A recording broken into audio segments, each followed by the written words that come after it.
So our first workout is 13 to 1 kettlebell swings and burpees. So you'll do 13 kettlebell swings, 13 burpees, 12 kettlebell swings, 12 burpees, so on and so forth until you get down to 0. The goal is to get through this as fast as possible without sacrificing technique. So typically it takes somewhere between 8 to 12, maybe 8 to 15 minutes. For guys, recommend 24 kilo kettlebell as your baseline weight.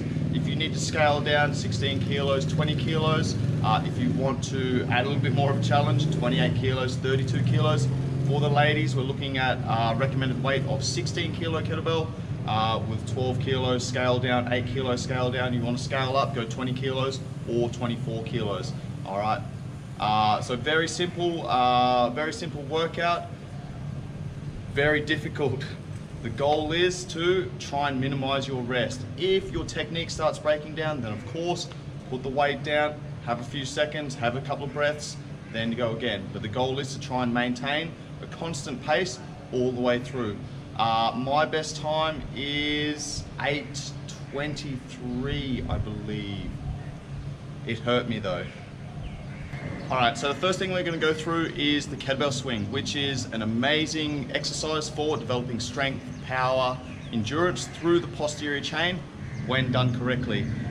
This is one of those exercises that I quite commonly see misperformed in the gym, and we're going to go through these techniques or these issues and how to fix them right now. So the first mistake I normally see is people turning it into a knee dominant or squat based movement. Okay, not ideal. Now we're putting a lot of load through the quads. When we swing the kettlebell through, it's pulling us onto the balls of our feet, loading up through our lumbar spine.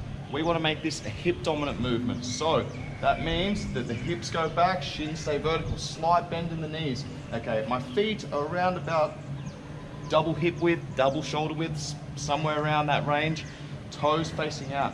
Okay, so I'm going to drive my hips back, load through the hamstrings, load through the glutes. This is hip flexion. I want to go into hip extension, which my hamstrings and glutes, posterior chain, are responsible for, creating that hip extension. Hip flexion, hip extension. All right. The next issue that I see is people overextending through the lumbar. So they get up to this top position and they look like this. Okay, not ideal. We want to maintain neutral spine. So this is how I walk around. This should be my neutral spine in the top position. Okay.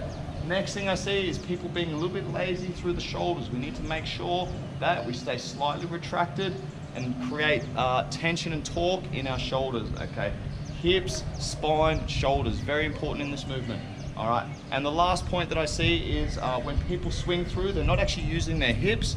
You'll see people swinging kettlebell where the kettlebell is hanging down. Okay, that is a sure sign that people aren't creating power through their hips. Okay, we want to generate power. As I snap my hips forward, boom, I'm creating rapid hip extension. Okay, my arms should be resting on the inside of my thighs. As I snap my hips forward, that drives my arms up. Okay, and again, I want to stay connected through my shoulders. The kettlebell should be an extension of my arms here. All right, if you see that kettlebell hanging down, sure sign that people aren't doing the movement correctly and generating that force with the hips. All right, so let's have a look at some of these issues and also how to fix them. All right, so people do this squat pattern. Okay, watch what happens as I swing through. You see in that bottom position, as that kettlebell comes through, I have to counterbalance that and I come forward onto the balls of my feet. Not ideal. What I want to do is keep my hips back. Okay, as I swing through, weights on my heels here, and then I, boom, snap my hips forward, generate that force, drive my arms up. So, for the setup, I set the kettlebell up around about arm's distance away from my feet. Okay, from here, hips go back, spine stays aligned. From here, I swing through, weight through the heels, posterior chain loaded, swing through, and boom, snap the hips, boom, snap the hips, boom, snap the hips. All right, this is overextension. Not ideal. Boom, tuck the tailbone under, nice neutral spine. And again, this one here, see, lacking coordination.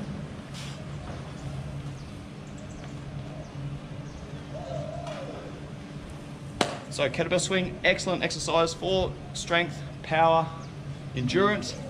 Also requires a ton of balance, coordination, and timing. So very skill intensive movement. Once you get that right, then you can start adding load, start adding time, start adding reps, and adjusting those variables. Until then, get it right, become proficient. The next exercise we're going through is the burpee, which can be a great conditioning tool, particularly for combat athletes, rugby players, any kind of ball sports where you're hitting the ground, you're making tackles, contact sports, etc., etc. Okay, great for conditioning people for getting up off the ground and then changing directions, moving, etc., etc. Again, another one of those exercises that I quite often see done incorrectly. People not maintaining midline, letting their back arch out, basically doing this sort of stuff, where they're snaking and they're putting their lumbar spine under a lot of load. All right, so when we're doing burpees, let's make sure that we maintain midline stabilization. Okay, stay controlled. Don't go so fast that you can't control your movement. At the end of the day, you need strength, you need stability to be able to complete these movements safely and effectively.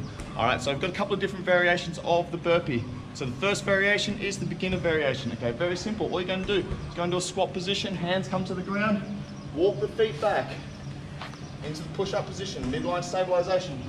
This is not a strong position, this is a strong position. If someone came up and tapped you on the gut, okay, you should be nice and tight. So from here, I'm going to walk the feet back in, stand tall. Again, hands down, feet go back. Beginner burpee, all right.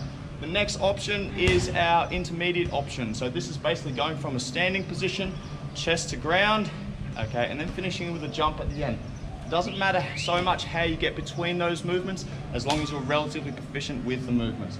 All right, so here we are. You can go hands to ground, feet go back, drop to the knees, do a push-up, or you can come down, full push-up position, back up, like so, all right? Then we've got the advanced version, which is basically that same movement, done at a much faster pace, like so.